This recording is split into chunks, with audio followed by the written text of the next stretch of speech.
je vous propose de réaliser un velouté du Barry. La cuisine, c'est un peu aussi l'histoire de notre pays. Sachez que ce potage porte le nom de la comtesse, qui était la dernière favorite du roi Louis XV. Apparemment, c'était une femme très gourmande, donc c'est son cuisinier qui a eu l'idée de créer ce potage en son nom et à son image, c'est-à-dire un potage onctueux et savoureux. Après cette page d'histoire, je vous conseille d'acheter donc des choux bien lourds.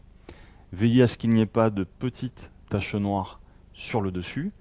Vérifiez aussi que les feuilles de votre chou soient bien craquantes. Vous aurez besoin ensuite de farine, de beurre, d'un poireau. Je vous ai mis 80 grammes dans la recette, le mien doit faire 87 grammes, il n'y a pas trop d'importance. Et vous aurez besoin donc de crème épaisse et de jaune d'œuf. Nous allons commencer par préparer nos légumes.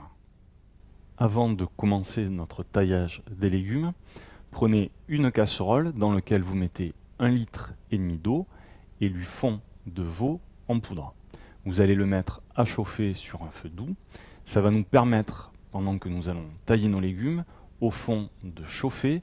Comme ça, lorsque nous allons cuire notre potage, nous pourrons l'utiliser de suite.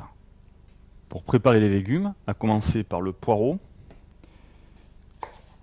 vous aurez coupé donc l'extrémité pour garder quasi uniquement que le blanc du poireau.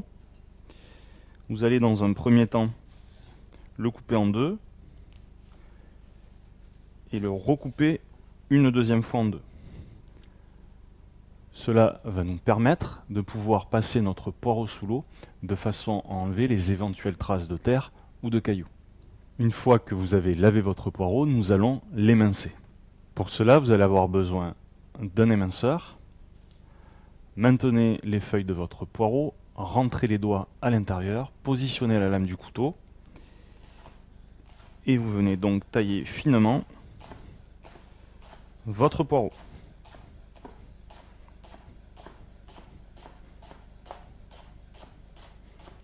Prenez ensuite votre chou et vous allez, à l'aide d'un petit couteau, commencer par enlever, vous voyez, cette partie-là de votre chou. Vous passez votre couteau tout autour. Voilà. Vous retirez cette partie. Et maintenant, nous allons couper encore à l'intérieur pour récupérer en fait des bouquets de choux. Donc vous voyez en fait, le chou est constitué d'une partie centrale, voilà, qui est relativement dure, que nous allons retirer. Et en fait, nous allons récupérer uniquement les bouquets de chou-fleur. Nous allons maintenant lancer notre potage en cuisson, c'est-à-dire qu'il va vous falloir à proximité un rondeau ou une cocotte, une spatule afin de pouvoir mélanger, le beurre coupé en morceaux, les poireaux que nous venons d'émincer et la farine. On se rappelle, notre fond de veau est en train de chauffer de façon à ce qu'il soit à ébullition pour tout à l'heure. Dans un premier temps, vous allez faire chauffer donc votre cocotte et une fois que celle-ci sera chaude, nous allons rajouter les morceaux de beurre.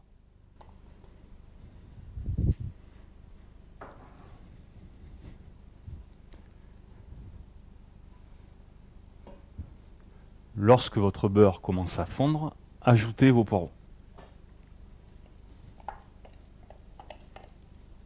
Nous allons en fait suer nos poireaux, c'est-à-dire que nous allons enlever l'eau de végétation de ce légume. Alors si le feu est bien chaud, l'opération peut durer un peu moins d'1 minute. Une fois que vos poireaux sont devenus translucides, vous allez rajouter la farine. Je vous conseille de le faire hors du feu ou d'éteindre tout simplement votre plaque si vous utilisez de l'induction. Vous allez bien mélanger votre préparation et en quelque sorte, nous sommes en train de réaliser un roux. Une fois que vous avez bien intégré la farine à votre poireau, vous allez pouvoir rajouter le fond de veau.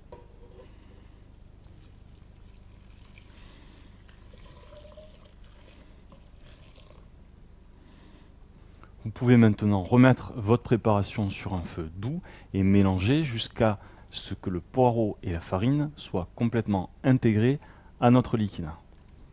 Je vous conseille maintenant d'utiliser un fouet pour bien mélanger notre préparation.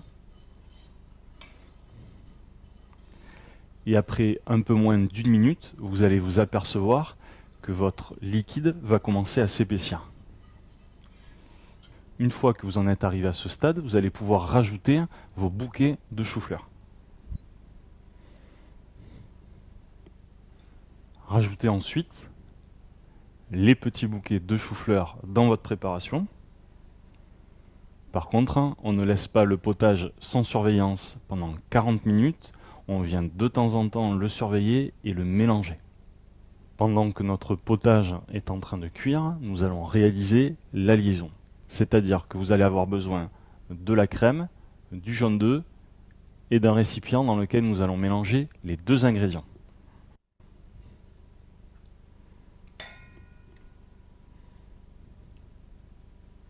Je vous conseille maintenant d'utiliser le fouet pour mélanger ces deux ingrédients.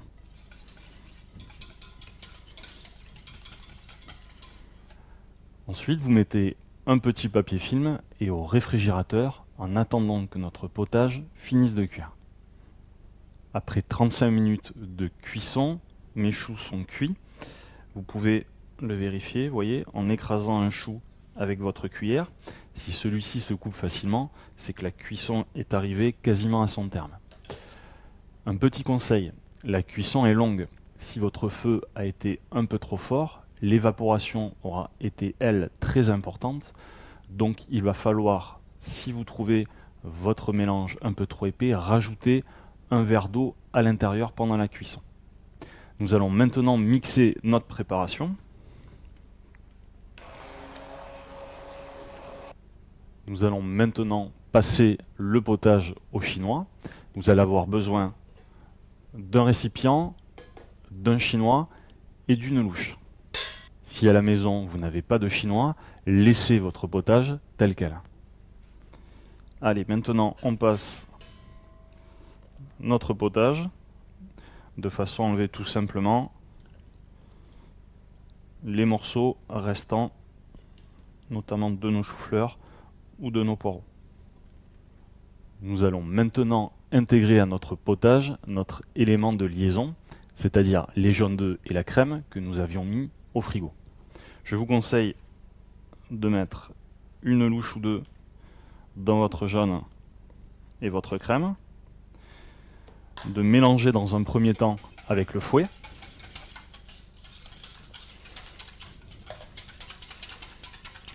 Et une fois que vous avez bien incorporé la préparation, vous pouvez la verser maintenant dans votre potage. Alors maintenant vous avez deux options, soit vous mélangez le potage avec votre fouet, ou vous pouvez réutiliser le mixeur pour émulsionner un peu votre velouté. C'est maintenant que nous allons vérifier l'assaisonnement et ajouter un peu de sel et de poivre.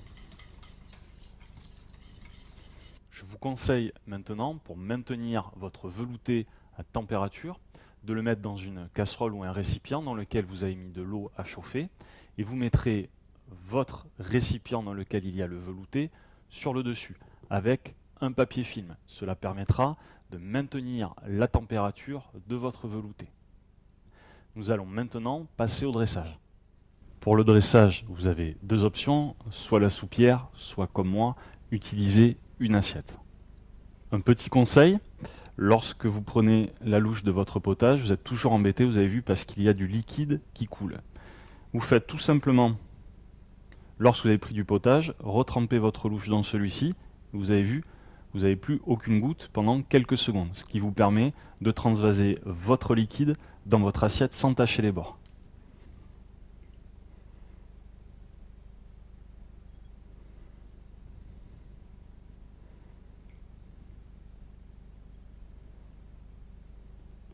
Et vous pouvez rajouter au dernier moment une petite pluche de persil ou de cerfeuil au centre qui va apporter un peu de goût et aussi de couleur. Nous venons de réaliser un velouté du Bari. C'est vraiment une recette onctueuse et savoureuse. Elle vous permettra de faire manger aux plus petits et des fois même aux plus grands ce légume qui est le chou-fleur et qui est un légume qui est très bon pour notre santé. Je vous souhaite une bonne dégustation et je vous dis à de suite pour de nouvelles recettes sur le Cookie Club.